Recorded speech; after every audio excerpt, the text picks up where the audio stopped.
दोस्तों ये स्टोरी का 40 भाग है। अगर आपने इस स्टोरी के पिछले वाले भाग नहीं देखे तो मैंने प्लेलिस्ट में मेंशन कर दिया, आप जरूर जाकर के चेकआउट करें। क्रिस ने मीरा को अपने पास बिठाया और बोला, ए छुटकी, कुछ घंटे की बात थी, उसके बाद फ्लाइट एक्सचेंज होती तो मेरे साथ बैठ जाती, लेकिन कुछ घंटे भी इंतजार नहीं हुआ। मीरा बोली, मैं यहाँ आपके साथ घूमने आई हूँ तो किसी अजनबी के साथ क्यों बैठूं? वैसे भी वह लड़का मुझसे बात कर रहा था तो मुझे अच्छा नहीं लग रहा था। इतना कहकर उसने उसके कंधे पर सिर रख लिया और जैसे ही सामने देखा, वह लड़का मीरा को ही देख रहा था। मीरा को उसका देखना अच्छा नहीं लग रहा था, जबकि उस लड़के के चेहरे पर एक मीठी सी मुस्कुराहट थी। पहले तो मीरा पलट कर देख रही थी, अब उस लड़के को बेचैनी हो गई। वह भी बार बार मीरा और क्रिस को ही पलट कर देख रहा था। वहीं दूसरी तरफ पूरा दिन हो गया। सार्थक और वेदांत दोनों ही मजदूरों के साथ मिलकर काम किया। वेदांत ने तो फिर भी बहुत ज्यादा काम किया था, लेकिन सार्थक को थोड़ा सा काम करके ही थक गया था। दोनों ही एज वैसे सेम थी, लेकिन वेदांत तो फिर भी सार्थक को किसी बच्चे की तरह ट्रीट करता था। काम खत्म होने के बाद सारे मजदूर एक लाइन में खड़े हो गए। वेदांत ने सबको पैसे बांटने शुरू कर दिए। सब पैसे ले रहे थे और उनकी आंखों में खुशी के आंसू आ रहे थे। ऐसा लग रहा था कि पता नहीं कब से वह लोग रोजगार की तलाश में भटक रहे हैं और अब जाकर उनकी तलाश खत्म हो गई। आखिर में वह पतला सा लड़का बच गया। वेदांत ने उसे भी पैसे दिए और तभी सार्थक ने उस पतले से लड़के की कमर पर एक मार कर कहा, वेदांत से थोड़ी ज्यादा दे दे, यह कुछ ज्यादा ही हल्का है, कुछ खा पी लेगा।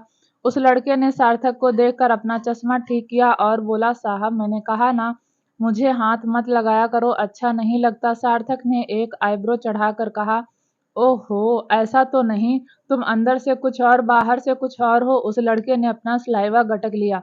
उसका चेहरा पहचान में भी नहीं आ रहा था। काम करने की वजह से बहुत सारी धूल लगी हुई थी। आंखों पर मोटा चश्मा, पतले पतले से नैन नक्श, देखने में वह लड़का लड़की से कम नहीं था। सार्थक की बात सुनकर उस लड़के ने अपना चश्मा ठीक किया और एक लड़खड़ाती हुई जुबान में बोला, आप कहना क्या चाहते हैं सर? सार्थक कुछ बोलता उससे पहले ही वेदांत ने कहा, हम कुछ नहीं कहना चाहते, थोड़ा खा पी लिया करो, बहुत कमजोर हो, यहाँ काम करना है तो ताकत चाहिए, आओ घर चले जाओ, बहुत रात हो गई है। उस लड़के ने पैसे लिए, हाँ में गर्दन हिलाई और वहां से चला गया। उसके जाते ही सार्थक बोला, वेदांत या कुछ ज्यादा ही कमजोर नहीं है, मतलब बिल्कुल हल्का फुल्का सा, इसके जैसे तो मुझ में चार बनेंगे। वेदांत बोला, छोड़ ना, कोई कोई लड़का जन्म से ही कमजोर होता है, वह सब छोड़, बहुत काम कर लिया, चल घर चलते हैं। दोनों ही फैक्ट्री के बाहर आ गए। सार्थक ने ड्राइविंग सीट संभाल ली क्योंकि वेदांत बहुत थक गया था और फैक्ट्री से घर करीब 3 घंटे का रास्ता। करीब 3 घंटे बाद सार्थक ने गाड़ी रजावत हाउस के बाहर रोकी। वेदांत तो सो चुका था, सार्थक को भी बहुत तेज नींद आ रही थी। फिर उसने वेदांत को हाथ लगाकर जगाते हुए कहा, उठ जा यार, सोता ही रहेगा। वेदांत की आंख खुल गई और वह गाड़ी से उतरकर सीधा रजावत हाउस के अंदर चला गया। अंदर जाकर उसने देखा, सौर्य, सांझ, वरदान और वंशिका सब उन दोनों का ही इंतजार कर रहे थे। वंशिका ने अपने बेटे को देखा तो वह थोड़ा थक सा गया था। पहले तो वेदांत कभी इतना थक कर नहीं आया था, लेकिन आज तो वेदांत को देखकर ही लग रहा था कि पूरी मजदूरी करके आया है। उसके सफेद कपड़े भी खराब हो गए थे। वंशिका जल्दी से उतरी, अपने बेटे के पास गई और बोली, थक गया हूँ तू? वेदांत ने ना में गर्दन हिलाते हुए कहा, नहीं बिल्कुल नहीं। फिर अगले ही पल उसने वंशिका को गले लगा लिया और बोला, हाँ माँ, थक गया हूँ, बहुत थक गया, मजदूरों के साथ खड़े होकर काम करवाया है। इतने में सार्थक भी अंदर आया। वंशिका ने सार्थक के गाल पर भी हाथ लगाकर कहा, तू भी थक गया? सार्थक बोला, थक गया, लेकिन इतना नहीं जितना वेदांत। वंशिका ने कहा, तो चलो पहले खाना खा लो। दोनों ने ना में गर्दन हिलाई और बोले, पहले नहा लेते हैं। इतना कहकर दोनों ही अपने कमरे की ओर चले गए। उनके जाते ही वंशिका ने वरदान को देखा तो वरदान ने अपनी नजरें मोबाइल में कस ली। वंशिका हल्के गुस्से में बोली, क्या जरूरत थी बच्चों को उस बंद फैक्ट्री को खुलवाने की? इतने सारे लोग आपके साथ काम करते हैं, उनसे कह दो, देखा ना कैसी हालत हो गई है बच्चों की। शौर्य बोला, बुआ फूफा जी पर गुस्सा क्यों कर रही हो? इतने नाजुक भी बच्चे नहीं हैं हमारे, सिचुएशन को संभाल सकते हैं, और वैसे भी बहुत मौज मस्ती कर ली दोनों ने, अब उन्हें अपनी जिम्मेदारियों का एहसास भी होना चाहिए। जैसे ही वरदान को शौर्य का सपोर्ट मिला, वरदान ने भी वंशिका की ओर देख कर कहा, सही तो कह रहा है तुम्हारा भतीजा, आखिर कब तक यह मौज मस्ती करते रहेंगे? एक ना एक दिन तो उन्हें रजावत इंडस्ट्रीज संभालनी है। तो फिर काम तो करना पड़ेगा। वंशिका डाइनिंग टेबल पर बैठ गई और वरदान की ओर देखकर हल्के गुस्से में बोली, तो क्या एक ही दिन में सारा काम करवा लोगे? थोड़ा भी मेरे बच्चों पर तरस नहीं आता? 3 घंटे ड्राइव करके जाते हैं, फिर 3 घंटे ड्राइव करके वापस भी आते हैं। थोड़ा तो उनके बारे में सोच लेते। मैं नहीं कहती काम मत सिखाओ, लेकिन ऐसा भी क्या काम सिखाना कि उन्हें खुद ही मजदूरी करनी पड़े। वरदान अच्छे से जानता था कि वंशिका से नहीं जीत सकता, इसलिए उसने सौर्य की तरफ इशारा करते हुए कहा, मैंने नहीं कहा था उन्हें फैक्ट्री खोलने के लिए? जो भी पूछना है अपने भतीजे से पूछो। वंशिका ने सौर्य की तरफ देखा तो सौर्य ने सांझ का पल्लू पकड़कर अपना चेहरा छुपा लिया और सांझ को हंसी आ गई। वंशिका गुस्से में सौर्य को कुछ कहती उससे पहले ही सार्थक और वेदांत नीचे आ रहे थे। दोनों ही फ्रेश होकर कपड़े चेंज करके आ गए थे। वेदांत ने चेंज करके कहा, माँ भाई को क्यों डांट रही हो? सही तो कह रहे हैं भाई, एक ना एक दिन तो हमें ही सब कुछ संभालना है, तो आज से क्यों नहीं? और ऐसा तो है नहीं मैं काम करते हुए आनाकानी कर रहा हूँ, बहुत मौज मस्ती कर ली। अब जरा देखें तो हमारा बिजनेस कहाँ तक फैला हुआ है।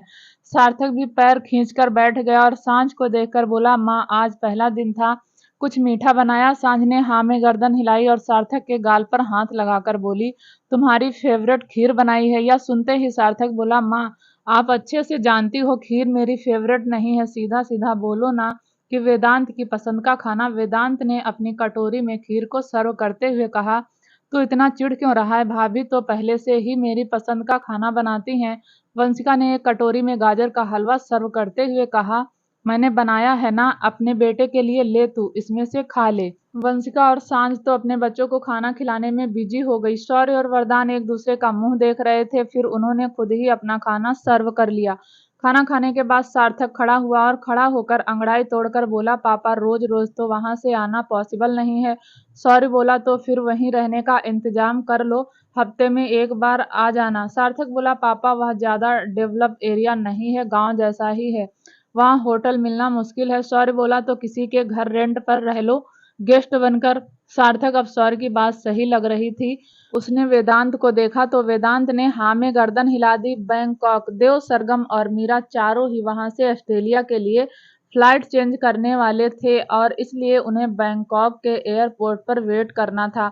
चारों ही एक टेबल पर बैठे हुए थे। तभी क्रिस बोला, किसी को कुछ खाना है? सरगम ने ना में ही गर्दन हिलाते हुए कहा, नहीं, मेरा तो सिर बहुत दुख रहा है, पहली बार फ्लाइट में बैठी हूं ना, डर भी लग रहा है। देव ने सरगम के गाल पर हाथ लगाकर कहा, मेरे होते हुए डर लग रहा है? सरगम के चेहरे पर हल्की सी मुस्कुराहट आई। क्रिस फिर मीरा को देखकर कहा, यह तोता मैना तो लगे रहेंगे, तुम बताओ कुछ खाओगी? मीरा बोली, भूख तो लग रही है लेकिन खाने का मन नहीं है। क्रिस टेबल से खड़ा हुआ और बोला, मैं तुम्हारे लिए कुछ हल्का फुल्का लेकर आता हूँ। इतना कहकर वहां से चला गया। उसके जाते ही मीरा की नजर उस लड़के पर गई। ये वही लड़का था जो मीरा को फ्लाइट में मिला था। मीरा को उस लड़के को देखकर निगेटिव वाइब आ रही थी, लेकिन कुछ कर भी नहीं सकती थी। वह थोड़ा सा पलट कर बैठ गई, लेकिन वह लड़का वहीं बैठा रहा और मीरा को घूरता रहा। मीरा उससे करीब 50 फीट की दूरी पर थी, फिर भी उसे कहीं ना कहीं अजीब सी घबराहट हो रही थी। एक तो मीरा की एज भी कम थी, दूसरा वह अपने दिल की बात किसी को जल्दी से बता भी नहीं पाती थी। थोड़ी देर बाद क्रिस मीरा के लिए चॉकलेट लेकर आया और बोला, तुम्हारे मतलब का यही मिला, बाकी तो ज्यादातर नॉनवेज है। मीरा ने एक चॉकलेट उठाई और बोली, यहाँ हमें वेजिटेरियन खाना नहीं मिलेगा। क्रिस बोला, मिल तो जाएगा पर थोड़ी मेहनत करनी पड़ेगी। खैर छोड़ो, इसे खाओ। मीरा चॉकलेट खाने लगी, लेकिन फिर ना जाने क्यों उसकी नजर एक बार फिर से उस लड़के की ओर गई। वह लड़का अभी भी कॉफी पीते हुए इन चारों को ही देख रहा था और मीरा को ऐसा लग रहा था जैसे वह लड़का उसे ही देख रहा है।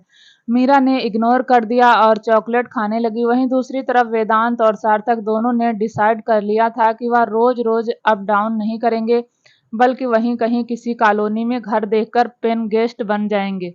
वेदांत ने गाड़ी अपनी फैक्ट्री के बाहर रोकी। दोनों ही उतरकर अंदर चले गए। जाकर खड़े ही हुए थे कि वहां सारे मजदूर आ गए। सार्थक की नजर फिर से उस हल्के से लड़के पर गई जो थोड़ा पीछे खड़ा हुआ था। पता नहीं क्यों सार्थक को उस लड़के को छेड़ने में बड़ा मजा आता था। सार्थक थोड़ा आगे आया और उसने उस लड़के की बाजू पकड़कर आगे की ओर किया और बोला, नाम क्या है तुम्हारा? उस लड़के ने अपना चश्मा ठीक किया और एक पतली सी मीठी सी आवाज में बोला, सिद्धार्थ।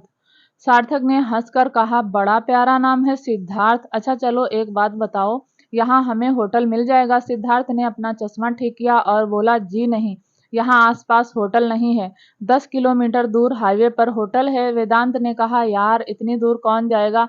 एक काम करते हैं, वैसे ही थक जाते हैं। फिर वह सिद्धार्थ के पास आकर बोला, तुम यहाँ किसी को जानते हो जो हमें रेंट पर घर दे दे, मतलब पेइंग गेस्ट बना ले? समझ रहे हो ना पेइंग गेस्ट किसे कहते हैं? सिद्धार्थ ने एक बार फिर अपना चश्मा ठीक किया और बोला, जी साहब समझता हूँ। कब चाहिए आपको कमरा? सार्थक बोला, आज ही दिला दे, मेहरबानी हो जाएगी। सिद्धार्थ बोला, जी यहाँ एक लड़की रहती है, उनके घर में 3 कमरे हैं। आप चाहो तो एक कमरा रेंट पर ले सकते हो। मैं आपकी उनसे बात करवा दूंगा या मैं आपको उनका फोन नंबर दे दूंगा। वेदांत बोला, ठीक है, अभी काम करते हैं, उसके बाद शाम को हम सीधा उसके घर जाएंगे। सिद्धार्थ ने हाँ में गर्दन हिलाई और तभी वेदांत ने सारे वर्कर को देखकर कहा, चलिए अपने काम पर लग जाइए। जितनी जल्दी मशीन साफ होगी उतनी जल्दी फैक्ट्री शुरू हो जाएगी। सब काम करने लगे। सिद्धार्थ भी उन मजदूरों के साथ अंदर चला गया। उसके जाते ही सार्थक बोला, इनोसेंट है ना यह लड़का? वेदांत ने सार्थक को ऊपर से नीचे तक देखते हुए कहा, तुझे लड़कों में इंटरेस्ट आने लगा है क्या? सार्थक ने कहा, लड़कों में इंटरेस्ट नहीं आता, लेकिन इस लड़के में पता नहीं क्यों इंटरेस्ट आ रहा है। यह लड़का कहीं से भी लड़का नहीं लगता। ध्यान से देखो, इसकी बॉडी बिल्कुल लड़कियों जैसी है। वेदांत ने सार्थक को डांटते हुए कहा, तुम उस लड़के का मजाक बना रहे हो, शर्म नहीं आती? कल समझाया था ना कि कुछ लोग जन्म से ही कमजोर होते हैं। चलो अब चुपचाप, और मैं आगे से सिद्धार्थ का मजाक बनाते हुए ना देखूं। सार्थक ने अपनी हंसी कंट्रोल की और वेदांत के साथ फैक्ट्री के अंदर आ गया। देखते ही देखते शाम हो गई। वेदांत ने फिर से सारे वर्कर्स को पैसे देना शुरू कर दिया। सब वर्कर्स पैसे लेकर जाने लगे। आखिर में सिद्धार्थ बच गया। वेदांत ने सिद्धार्थ के हाथ में भी पैसे रखते हुए कहा, तुम हमें लेकर चलोगे ना वहां जहां हम कुछ दिन रह लें? सिद्धार्थ बोला, हाँ साहब, चलिए लेके चलता हूँ। सार्थक वेदांत आगे आगे चले गए और सिद्धार्थ उनके पीछे पीछे चल रहा था। सार्थक और वेदांत अपनी गाड़ी के पास आ गए। सिद्धार्थ बोला, साहब यही पास में ही है, पैदल चलते हैं? सार्थक ने ना में गर्दन हिलाते हुए कहा, चुपचाप गाड़ी में बैठो, पैदल चलने की हालत नहीं है हमारी। हम भी तुम्हारे साथ उतना ही काम करते हैं जितना तुम करते हो। सिद्धार्थ बोला, साहब मैं गंदा हो गया हूँ, आपकी गाड़ी भी गंदी हो जाएगी। वेदांत ने एक आंख उठाकर सिद्धार्थ को देखा और बोला, चुपचाप गाड़ी में बैठो, गंदी हो जाएगी। आया बड़ा यह सब हमें बताएगा, हमें अपनी गाड़ी में किसे बैठाना है और किसे नहीं। सिद्धार्थ वेदांत की बात मानकर चुपचाप गाड़ी में बैठ गया। करीब 10 मिनट बाद गाड़ी एक घर के बाहर रुकी। वह घर बहुत ज्यादा बड़ा नहीं था, छोटा सा घर था, 2 ही मंजिला बना हुआ था। सार्थक, वेदांत और सिद्धार्थ तीनों ही गाड़ी से बाहर उतरे। सिद्धार्थ ने सार्थक और वेदांत को देखकर धीरे से शर्मिंदगी के साथ कहा, साहब मैंने एक झूठ बोला है, आप गुस्सा मत करना। सार्थक बोला, क्या झूठ बोला है? सिद्धार्थ ने कहा, साहब यह मेरा ही घर है। वेदांत ने सिद्धार्थ के झूठ को इग्नोर करते हुए कहा, कोई बात नहीं, तुम्हारा घर है तो तुम्हारे घर में रह लेंगे, हमें एक कमरा ही चाहिए। कुछ दिनों में फैक्ट्री चल पड़ेगी, उसके बाद हम कभी कभी चक्कर लगाएंगे, लेकिन जब तक फैक्ट्री पूरी तरीके से स्टार्ट नहीं होती तब तक तो हमें यहीं रहना पड़ेगा। इतना कहकर वेदांत दरवाजे की ओर बढ़ गया।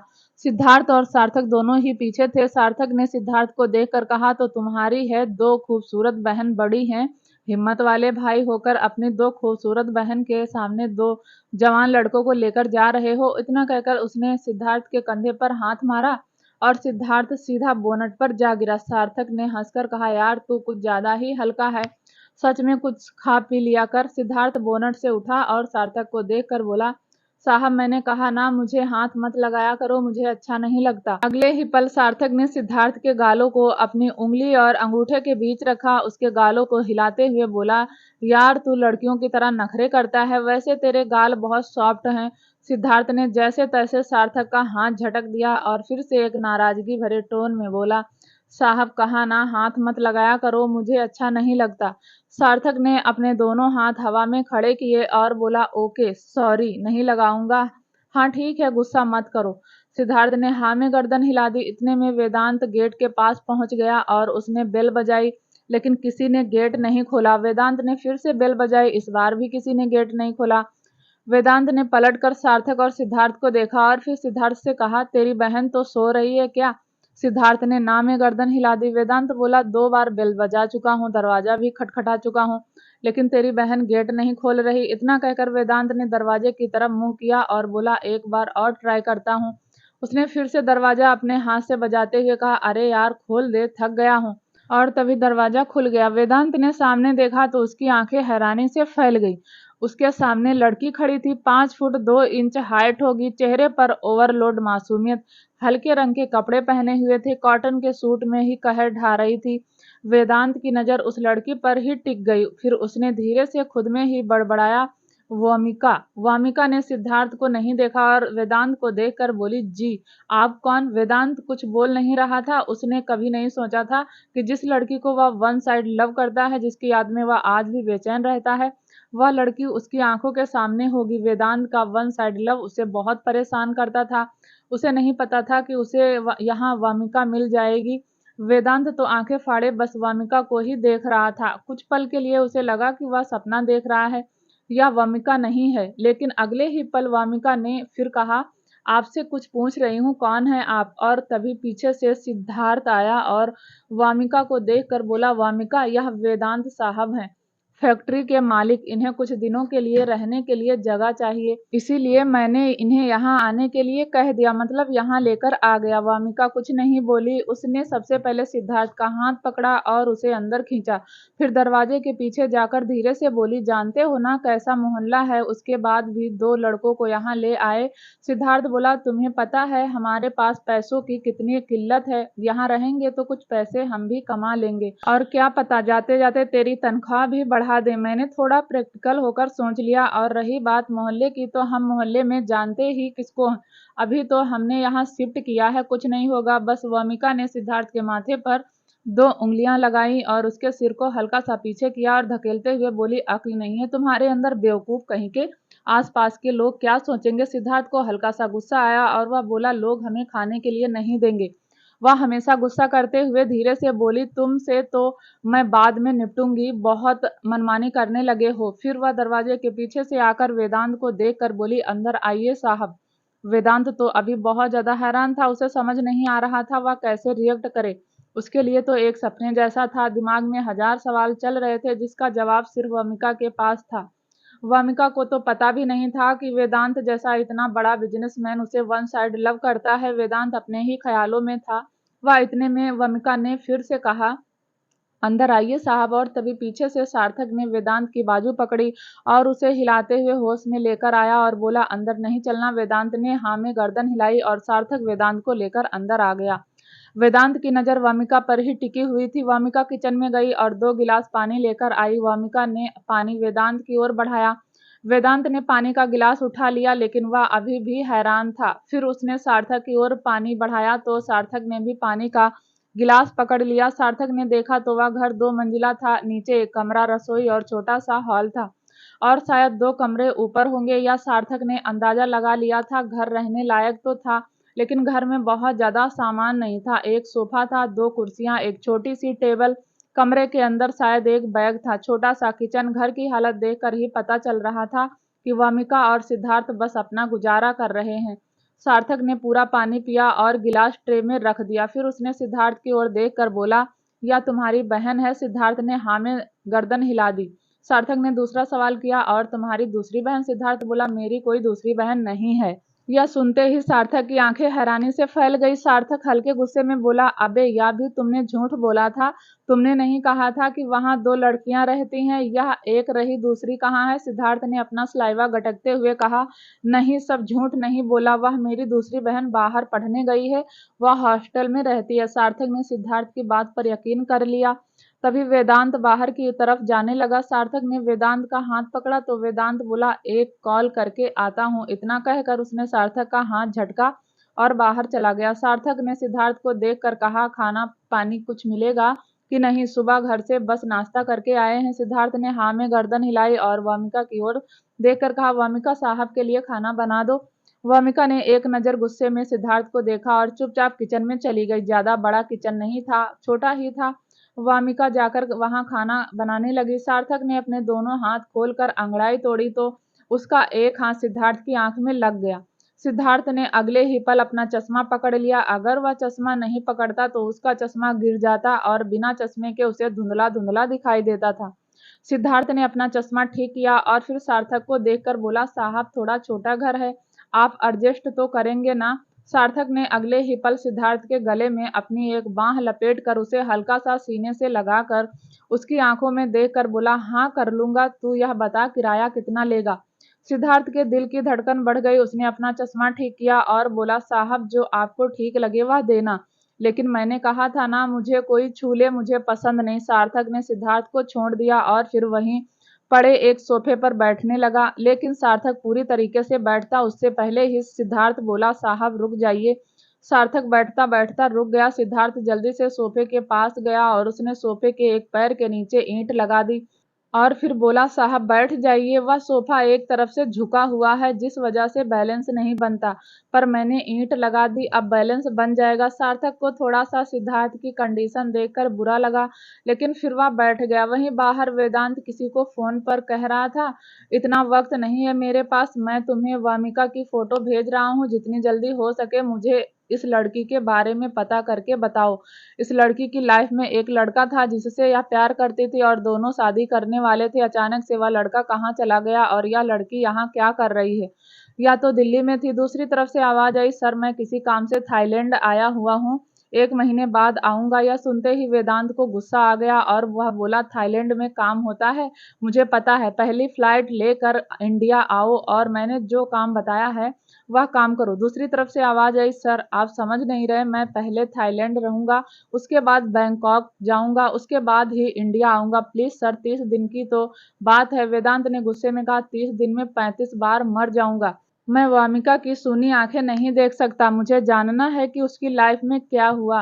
मैंने कॉलेज क्या छोड़ा, मेरे एक तरफ प्यार की जिंदगी बेरंग हो गई और तू कह रहा है कि 30 दिन की बात है। वह आदमी दूसरी तरफ से बोला, सर प्लीज हाथ जोड़कर कह रहा हूँ मान जाइए ना सर, मेरा पैकेज वेस्ट हो जाएगा और मैं यहाँ कोई ऐसा वैसा काम करने नहीं आया हूँ, अपनी वाइफ को लेकर आया हूँ।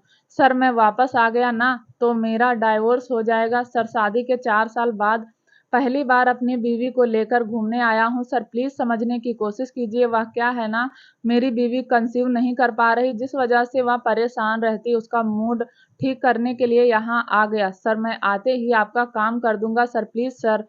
सिर्फ 30 दिन की बात है। उस आदमी की दुख भरी कहानी सुनकर कहीं ना कहीं वेदांत को उस पर तरस आ गया। वह बोला, ठीक है सिर्फ 30 दिन, उसके बाद तू इंडिया आएगा और 2-3 तारीख को मुझे पता करके बताना कि वामिका की जिंदगी में क्या हुआ।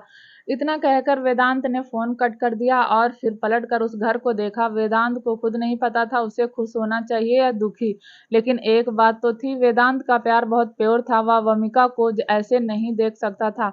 इतना तो वह भी समझ गया था कि वामिका की जिंदगी में कुछ तो हुआ है जो वह अपनी जिंदगी ऐसे बिता रही है।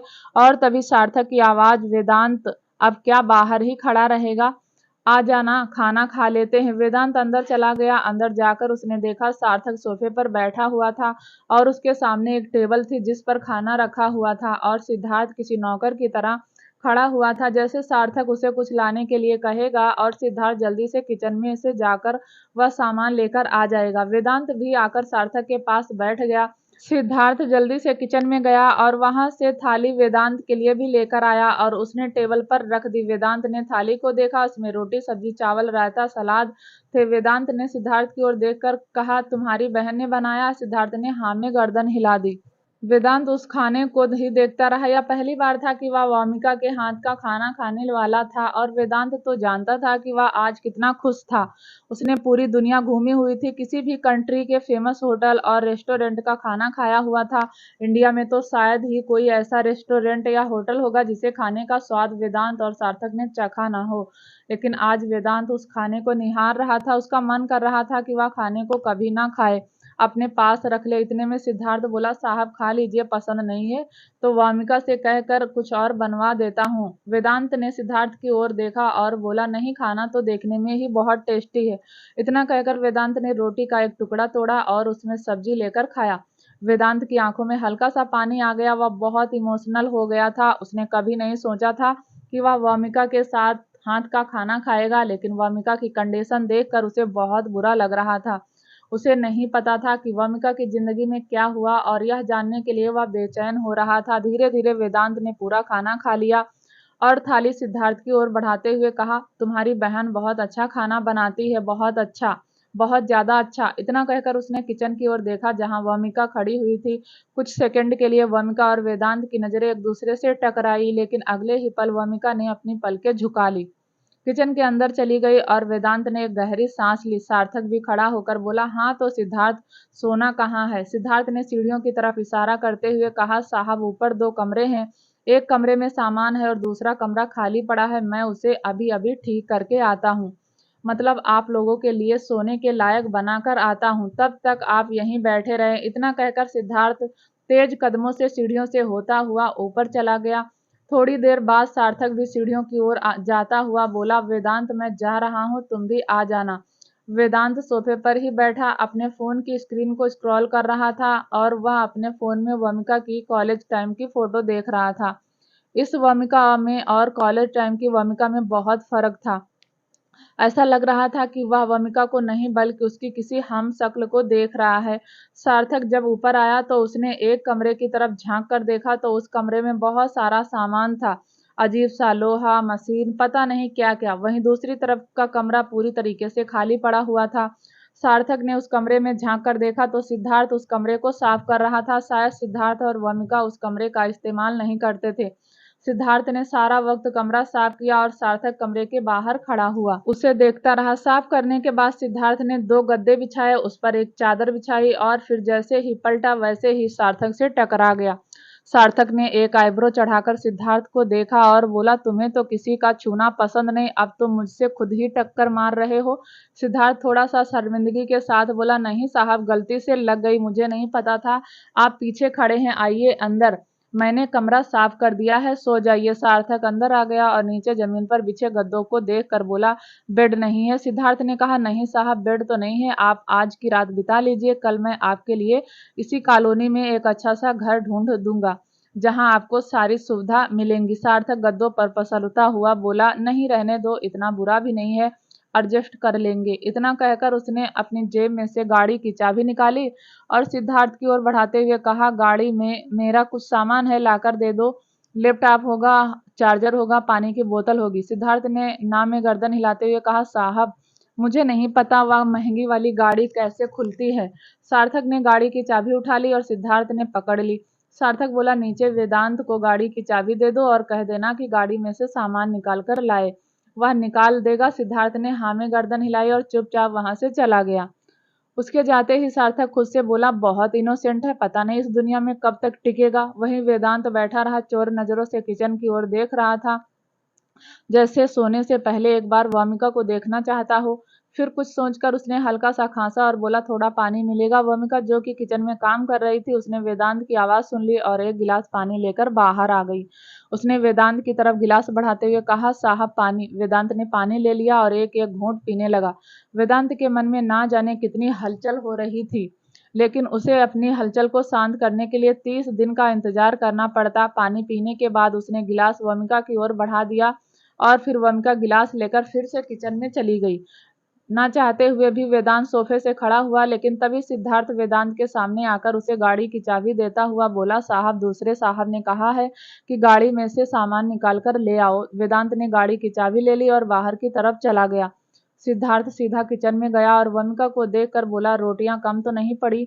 वमिका ने ना में गर्दन हिला दी और बोली, नहीं, पूरा था, लेकिन अब हमारे खाने के लिए कुछ नहीं है और सुबह मैं नाश्ते में क्या बनाकर दूंगी? सिद्धार्थ बोला, वेदांत साहब को ऊपर जाने दो, मैं बाहर से कुछ लेकर आ जाऊंगा, कल खाने के लिए भी हो जाएगा। वमिका ने हाँ में गर्दन हिलाई और तभी सिद्धार्थ ने कुछ आहट सुनी। वेदांत अपना सामान लेकर घर के अंदर एंटर हुआ और उसने एक नजर सिद्धार्थ को देखा और बोला, मैं भी सोने जा रहा हूँ। सिद्धार्थ ने हाँ में गर्दन हिला दी और वेदांत भी वहां से चला गया। उसके जाते ही सिद्धार्थ ने अपनी जेब में से पैसे निकाले, या वही पैसे थे जो आज उसे मजदूरी में मिले थे। वमिका बोली, तू पागल हो गई है क्या कर रही है तू? इतना अगर इन्हें पता भी चल गया कि तू लड़का नहीं लड़की है तो क्या सोचेंगे हमारे बारे में? तुझे समझ नहीं आता कि तू गलत कर रही है? सिद्धि, होश में आ, यह तरीका सही नहीं है, हम इतने भी फाइनेंशियल परेशान नहीं है कि तुझे ऐसा काम करना पड़े। सिद्धि बोली, वमिका पैसा कमाना आसान नहीं है, मैंने अपनी डिग्री इस्तेमाल करके देख ली। कोई जवाब नहीं देता और तुम ही अच्छे से जानती हो कि हम पैसों के लिए कितना परेशान हैं। वमिका सिद्धि के गाल पर हाथ रखकर बोली, हालत देख अपनी क्या कर रही है। मैं कल बैंक जाती हूँ, क्या पता पैसे मिल जाए। वमिका की बात सुनकर सिद्धि बोली, वमिका पैसे नहीं मिलेंगे, तुम चाहे कितनी बार भी बैंक हो आओ, हमें पैसे नहीं मिलेंगे, तुम यह बात अच्छे से जानती हो। इसके बाद भी बैंक जाने की बात करती हो, प्लीज रहने दो। वमिका बोली, सिद्धि तुम्हें डर लग रहा है। सिद्धि की आंखों में हल्का सा पानी आ गया।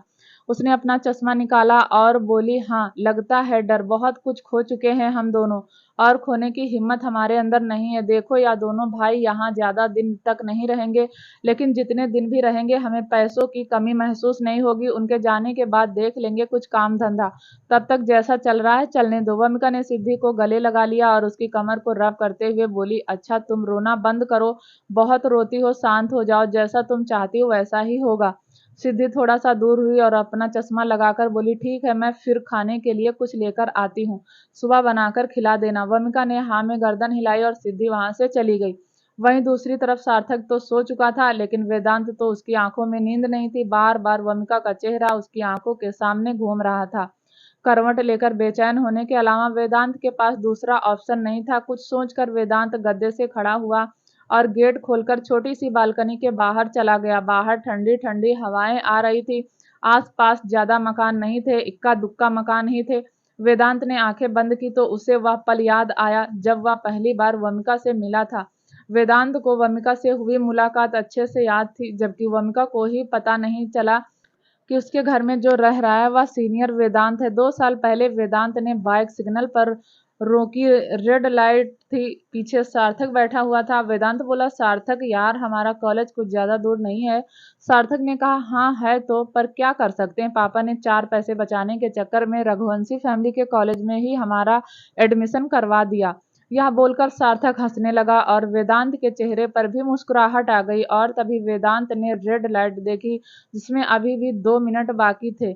फिर उसने अपनी नजर इधर उधर घुमाई तो उसे एक लड़की नजर आई। वह कोई और नहीं, वह वमिका थी। वमिका ने एक सिंपल सा व्हाइट कलर का सूट पहना हुआ था, उसके हाथ में उसकी किताबें थी और एक घोड़े जैसा बैग ले रखा था, और वह सड़क के किनारे खड़ी थी, शायद बस का इंतजार कर रही थी। वेदांत ने हजारों लड़कियां देखी थी, लेकिन ना जाने क्यों उसकी नजर वमिका पर ही ठहर गई। वमिका अब भी बस का इंतजार कर रही थी और इतने में एक बस वहां आई और वमिका बस में चढ़ गई। तभी सार्थक ने वेदांत की कमर पर मारते हुए कहा, चल ना, कितनी देर से ग्रीन सिग्नल हो गया, यहीं खड़ा रहेगा क्या। वेदांत ने हल्का सा पलटकर सार्थक को देखा और फिर उससे बोला, जल्दी उतर, जल्दी उतर, उतर जल्दी। सार्थक हैरानी से वेदांत को देख रहा था। वेदांत ने एक बार फिर कहा, अरे कुछ कह रहा हूं, जल्दी उतर। सार्थक उतर गया। वेदांत ने बाइक स्टार्ट की, सिग्नल क्रॉस करके आगे चला गया और वहां बाइक रोक दी और फिर सार्थक को देखकर चिल्लाते हुए बोला, मैं जा रहा हूं, तो बाइक लेकर कॉलेज आ जाना। वेदांत भागता हुआ उस बस का पीछा करने लगा और थोड़ी ही देर में उसने भागते हुए उस बस को पकड़ लिया और उसके अंदर चला गया। वहीं सार्थक आंखें फाड़े वेदांत को देख रहा था, जो उसके सामने बस में चढ़ गया था। सार्थक खुद में बड़बड़ाया, जब मुझे बाइक से उतारना ही था तो वहीं उतार देता, अब मैं पैदल चलकर बाइक तक जाऊं। सार्थक वेदांत से पूछता हुआ बाइक तक आ गया।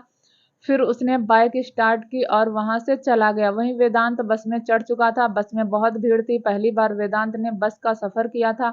वह भी बस वमिका को एक नजर देखने के लिए। वह इधर उधर वमिका को ढूंढने की कोशिश कर रहा था, लेकिन भीड़ होने की वजह से उसे कुछ दिखाई नहीं दे रहा था। वेदांत वमिका को ढूंढ ही रहा था और तभी कंडक्टर ने कहा, टिकट। वेदांत ने पलटकर कंडक्टर को देखा और बोला, वह तो मेरे पास पैसे नहीं है। कंडक्टर ने कहा, तो ले लो, अभी तो चढ़े हो। वेदांत ने अपनी जेब में हाथ डाला तो उसके पास पैसे नहीं थे। वह बोला, पैसे तो नहीं है, आप मुझे अपना अकाउंट नंबर दे दीजिए, मैं उसमें पैसे ट्रांसफर कर दूंगा। यह सुनकर कंडक्टर ने हैरानी से वेदांत को देखा और बोला, पहली बार बस में चढ़े हो। वेदांत ने हाँ में गर्दन हिला दी। आखिर उसके अंदर वंशिका की मासूमियत भी तो थी। शायद कंडक्टर अच्छा था। उसने अपनी जेब में से कुछ पैसे निकाले और बोला, चलो तुम्हारे टिकट के पैसे मैं दे देता हूँ। इतना कहकर उसने एक टिकट वेदांत के हाथ में थमा दिया। वेदांत बोला, थैंक यू भैया, लेकिन क्या बस में इतनी ही भीड़ होती। कंडक्टर ने हाँ में गर्दन हिलाते हुए कहा, आज तो कम है, रोज तो इससे ज्यादा होती है। वेदांत की आंखें थोड़ी हैरानी से फैल गई, लेकिन फिर वह आगे देखने लगा और फिर उसे वमिका का दुपट्टा नजर आया। वमिका का दुपट्टा देख कर ही वेदांत के चेहरे पर हल्की सी मुस्कुराहट आई और तभी कंडक्टर बोला, लड़की का चक्कर है। वेदांत ने हल्का सा पलट कर कंडक्टर को देखा और बोला, पता नहीं, आज ही देखी है, अच्छी लगी। कंडक्टर बोला, कौन सी लड़की है, मुझे दिखाओ। वेदांत ने वमिका के दुपट्टे की तरफ इशारा करते हुए कहा, वह लड़की यही पिछले बस स्टैंड से चढ़ी है। कंडक्टर बोला, रघुवंशी कॉलेज जाएगी। यह सुनकर वेदांत के चेहरे पर मुस्कुराहट आ गई और बोला, आप सच कह रहे हैं?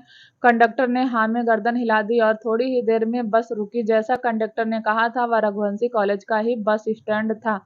वमिका और वेदांत दोनों ही उतर गए। वेदांत ने वमिका को देखा और वमिका भी एक नज़र वेदांत को, और फिर वह कॉलेज की ओर जाने लगी। वेदांत ने कुछ सोचकर कहा, एक्सक्यूज मी। वमिका ने पलट कर वेदांत को देखा तो वेदांत बोला, आप मुझे बता सकती हैं रघुवंशी कॉलेज कहाँ है? वमिका ने सड़क के दूसरी तरफ इशारा करते हुए कहा, इतने बड़े बड़े अक्षरों में तो लिखा हुआ है, यही है रघुवंशी कॉलेज। वेदांत ने हल्का सा मुस्कुराकर बालों में हाथ मारा और बोला, thank you very much. Vomica ने भी मुस्कुराकर कहा, कोई बात नहीं। इतना कहकर रघुवंशी कॉलेज के अंदर चली गई। उसके जाते ही वेदांत वहीं खुशी के मारे फुटपाथ पर बैठ गया। उसे लग रहा था कि उसे प्यार हो गया। पहली बार उसने किसी लड़की को देखकर ऐसा फील किया था। और तभी पीछे से सार्थक ने बाइक का पहिया वेदांत को मारते हुए कहा, ओ भाई साहब, आगे से हटो वरना एक्सीडेंट हो जाएगा। सार्थक की आवाज सुनकर वेदांत ने पलट कर पीछे देखा और बोला, एक्सीडेंट करेगा मेरा मुझे? सार्थक ने कहा, अब सब छोड़, मुझे यह बता, आज यह कौन सा पागलपन था कि बाइक को आगे खड़ा कर दिया और मुझे चिल्लाकर कहा कि बाइक लेकर आ जा। मुझे आगे भी तो उतार सकता था, और यह बस में चढ़ने का कौन सा भूत सवार हुआ? वेदांत खड़ा हुआ और अपना एक हाथ सार्थक की गर्दन पर लपेटा और बोला, तेरे भाई को प्यार हो गया? सार्थक की आंखें हैरानी से फैल गई और बोला, कब हुआ? वेदांत ने घड़ी देखी और बोला, अभी अभी आधे घंटे पहले। सार्थक बोला, मजाक कर रहा है? वेदांत ने कहा, मैं मजाक करता हूँ। सार्थक ने कहा, कौन है वह लड़की? वेदांत ने वमिका को पीछे से दिखाते हुए कहा, देख वह जा रही है। सार्थक बोला, क्या बात है, कहाँ मिला? वेदांत ने कहा, बस में। सार्थक का दिमाग खराब हो रहा था और वह कहने लगा, चल बैठ, बहुत बकवास हो गई, बाइक पार्किंग में लगाते हैं, उसके बाद बात करेंगे। प्यार हो गया जनाब, तो वह भी आधे घंटे पहले। सार्थक वेदांत के दिल की बात मजाक में उड़ा दी, लेकिन वेदांत मजाक नहीं करता था, अपने पापा पर जो गया था। थोड़ी देर बाद सार्थक ने बाइक पार्किंग में रोकी। Flashback and. वेदांत यह सब सोच रहा था। यह मुलाकात वेदांत कभी भूला ही नहीं था, जो कि ना के बराबर थी। और तभी उसकी नजर नीचे गई, जहां एक हट्टा कट्टा आदमी खड़ा हुआ था और उसके सामने वमिका हाथ जोड़े खड़ी हुई थी। यह नजारा देखकर वेदांत की आंखें हैरानी से फैल गई। उसे समझ नहीं आ रहा था कि वमिका उस आदमी के सामने हाथ क्यों जोड़ रही है। उन दोनों के बीच कोई बात हो रही थी और वेदांत सुनने की कोशिश कर रहा था, लेकिन उसे कुछ भी सुनाई नहीं दे रहा था। वेदांत को अब उस आदमी को देखकर गुस्सा आया और वह जल्दी से तेज कदमों से सीढ़ियों से होता हुआ नीचे आ गया और आकर सीधा उस आदमी को हाथ लगाकर धक्का देते हुए कहा, क्या प्रॉब्लम है? वह आदमी हैरानी से वेदांत को देखने लगा। इतने में वमिका ने वेदांत की बाजू पकड़ी और उसे थोड़ा सा पीछे खींचकर बोली, साहब, या आप क्या कर रहे हैं? उन्हें धक्का क्यों दे रहे हैं? वेदांत ने हल्का वमिका को देखा और बोला, तुम शांत रहो, मैं हूं ना, यह तुम्हें कुछ नहीं कर सकता। वमिका ने ना में गर्दन हिलाई, लेकिन वेदांत ने उसे इग्नोर किया और आदमी को देखकर बोला, अब मुंह में दही जमा ली, बोलो क्या प्रॉब्लम है? वह आदमी तो हैरानी से वेदांत को देख रहा था। इतने में वेदांत ने अपना हाथ उस आदमी को मारने के लिए उठा लिया, लेकिन वह हाथ उस आदमी को लगता उससे पहले ही वमिका ने उसके हाथ को पकड़ लिया। इस वक्त वेदांत वमिका की आंखों में देख रहा था और वमिका भी हैरानी से वेदांत को देख रही थी। फिर वह बोली, यह क्या आप कर रहे हैं? इन्हें क्यों मार रहे हैं? वेदांत हैरानी से बोला, यह तुम्हारे साथ बदतमीजी कर रहा है। वमिका ने हल्के गुस्से में कहा, साहब आप बड़े हैं, इसका मतलब यह नहीं कि कुछ भी सोच लेंगे और कुछ भी कर देंगे। यह मेरे साथ बदतमीजी नहीं कर रहे, बल्कि यही पड़ोस में रहते हैं और अगले कुछ दिनों में उनकी बेटी की शादी है, इसलिए यह मुझे इनवाइट करने आए हैं। मैं इनकी बेटी को डांस सिखाती हूँ। वमिका की बात सुनकर वेदांत को शर्म महसूस हुई। उसने उस आदमी को देखा तो आदमी बोला, हाँ साहब, वमिका बिटिया ठीक कह रही हैं, मेरी बेटी की शादी है, इसलिए मैं इन्हें न्योता देने आया हूँ। अगले ही पल वेदांत ने भी हाथ जोड़कर कहा, माफ कर दीजिए अंकल, वह मुझे कुछ गलत ही लगा। Sorry uncle, I am really very sorry. आप चाहें तो मुझे थप्पड़ मार सकते हैं। वेदांत की बात सुनकर वमिका को हैरानी हुई। इतने में वेदांत ने फिर से उस आदमी को देखकर कहा, अंकल दिल से सॉरी, प्लीज माफ कर दो। वह आदमी भी हाथ जोड़कर बोला, कोई बात नहीं साहब, अगर आपके पास वक्त हो तो आप भी मेरी बेटी की शादी में आ जाइए। वेदांत ने हाँ में गर्दन हिलाई और वह आदमी वहां से चला गया। उसके जाते ही वेदांत ने पलट कर वमिका को देखा और बोला, तुम डांस सिखाती हो? वमिका बोली, जी हाँ, मैं कथक सिखाती हूँ। वेदांत अंदर जाता हुआ बोला, हाँ मैं जानता हूँ। यह सुनकर वमिका थोड़ी सी हैरान हुई और वेदांत एकदम से रुक गया, क्योंकि उसे समझ नहीं आ रहा था कि वह वमिका के सवालों का जवाब क्या देगा। इतने में वमिका ने पूछ ही लिया, आप कैसे जानते हैं कि मैं कथक सिखाती हूँ? वेदांत ने अंदर की तरफ देखा, वहां एक फोटो थी जिसमें वमिका ने कथक का एक पोस्टर बनाया हुआ था। वेदांत ने उस पोस्टर की ओर इशारा करते हुए कहा, उस फोटो से वमिका के चेहरे पर एक मुस्कुराहट आई। वेदांत ने फिर पलटकर कहा, good night, very good night, और वेदांत वहां से चला गया। वेदांत के जाते ही सिद्धि भी सामान लेकर घर आ गई। उसने सारा सामान रसोई में रखा, फिर वमिका को देखकर बोली, जितने पैसे थे उतने का सामान ले आई, बाकी कल पैसे मिलेंगे तो कल सामान ले आऊंगी।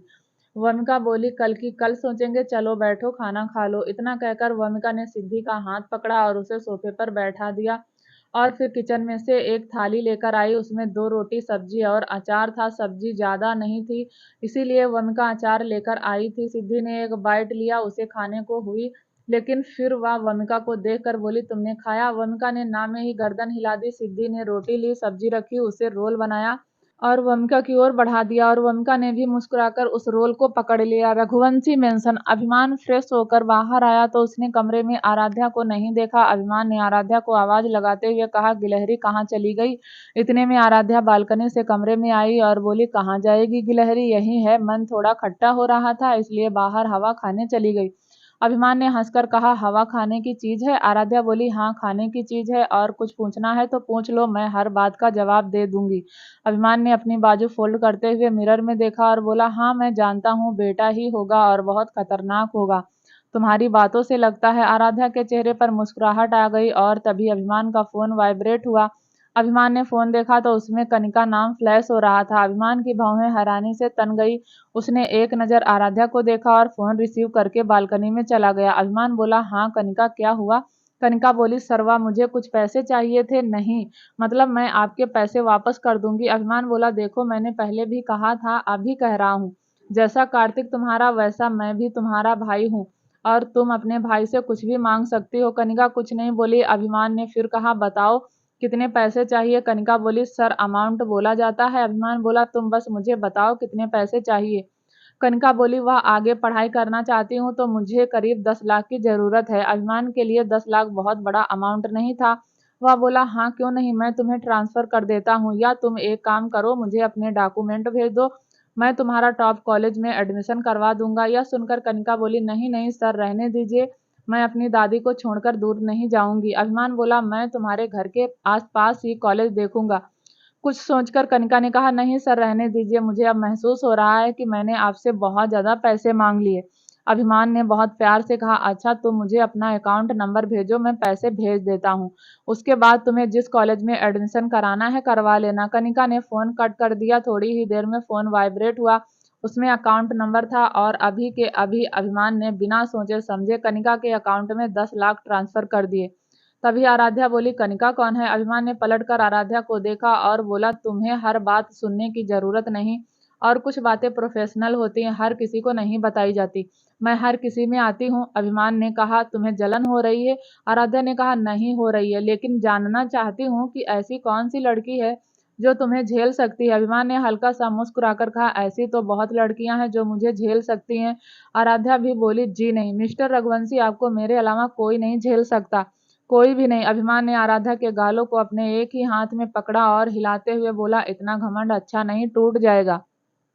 इतना कहकर वह वहां से चला गया और जाते जाते बड़बड़ाने लगा, टाइम से दवाई ले लेना और खाना खा लेना, मैं किसी के मुंह से या ना सुनूं कि तुमने खाना नहीं खाया। आराध्या अभिमान को जाता हुआ देख रही थी और उसके चेहरे पर मुस्कुराहट थी, लेकिन तभी उसके मन में फिर से कनिका नाम हिंट हुआ।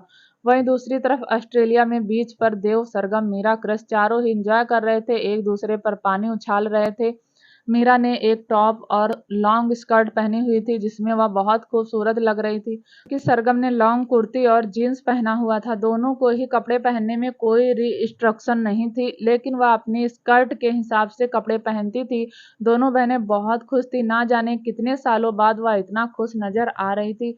और तभी क्रिस ने मीरा को पीछे से पकड़ा और घुमा दिया। मीरा डरते हुए बोली, मिस्टर रघुवंशी क्या कर रहे हैं, मैं गिर जाऊंगी। लेकिन क्रिस मीरा को छोड़ने वाला नहीं था। उसने मीरा को घुमाया और दोनों पानी में गिर गए। मीरा ने पानी में उठकर अपने चेहरे को साफ किया और क्रिस को मारते हुए बोली, मिस्टर रघुवंशी यह अच्छी बात नहीं है, अभी मुझे लग जाती। इतना कहकर वह क्रिस को जोर जोर से मारने लगी और क्रिस तो जोर जोर से हंसने लगा। फिर उसने मीरा को कसकर गले लगा लिया। मीरा ने क्रिस को धक्का दिया और पानी से बाहर आते हुए बोली, आप बहुत बुरे हैं मिस्टर रघुवंशी, यह अच्छी बात नहीं है। और तभी देव बोला, वह ऐसा ही है, बचपन से ही ऐसा है, तुम्हें उसे ऐसे ही झेलना पड़ेगा। मीरा बोली, जीजू मैं नहीं झेलने वाली। कृष्ण पानी में से निकलता हुआ बोला, अब तो तुम्हें ही झेलना पड़ेगा, तुमसे शादी जो हो गई, नहीं झेलना था तो मंडप से उठ जाती। यह सुनकर मीरा को थोड़ा बुरा लगा और वह पलट कर बोली, मिस्टर रघुवंशी आज के बाद यह बात मैं आपके मुंह से ना सुन लूं, वरना सच कहती हूँ लाइफ से ऐसे जाऊंगी, कभी नहीं आऊंगी। इतना कहकर वह गुस्से में जैसे ही पलटी उस लड़के से टकरा गई। उसे प्लेन में मिला था, वह लड़का मीरा को ही देख रहा था। फिर उसने मीरा की तरफ हाथ बढ़ाकर कहा, मैं विवान और तुम। मीरा बोली, मुझे अपना इंट्रोडक्शन देने की जरूरत नहीं है क्योंकि मैं तुमसे दोस्ती नहीं करना चाहती। इतना कहकर वह जल्दी से पीछे गई और क्रिस के गले लग गई। उसे इस वक्त लड़के को देखकर बिल्कुल अच्छा नहीं लग रहा था। उसे कहीं ना कहीं इनसिक्योरिटी फील हो रही थी। क्रिस मीरा पर अपनी पकड़ कसते हुए कहा, क्या हुआ, अभी तो छोड़कर जा रही थी। मीरा ने गुस्से में क्रिस को देखा और बोली, मिस्टर रघुवंशी मैं आपको कभी छोड़कर नहीं जाऊंगी, कभी भी नहीं। खूब मस्ती करने के बाद चारों होटल वापस आ गए। मीरा अपने बालों को टॉवल से साफ कर रही थी और क्रिस शावर लेने गया था। क्रिस बाहर आया और क्लोसेट की ओर चला गया। फिर वह मीरा को बाहों में लेकर बालकनी के झूले पर बैठ गया। उसने अपना चेहरा मीरा के बालों में छुपा लिया और अपनी पकड़ कसते हुए बोला, छुटकी तुम्हें यहाँ अच्छा तो लग रहा है। मीरा ने हाँ में गर्दन हिला दी, लेकिन फिर मीरा की नजर उस आदमी पर गई जो अभी भी समुद्र के पास खड़ा हुआ था, उनके कमरे की तरफ ही देख रहा था। क्या होगा आगे जानने के लिए प्लीज चैनल को लाइक शेयर सब्सक्राइब जरूर करें ताकि जब भी वीडियो डालें आपको नोटिफिकेशन तुरंत मिले। तब तक के लिए नमस्कार, धन्यवाद।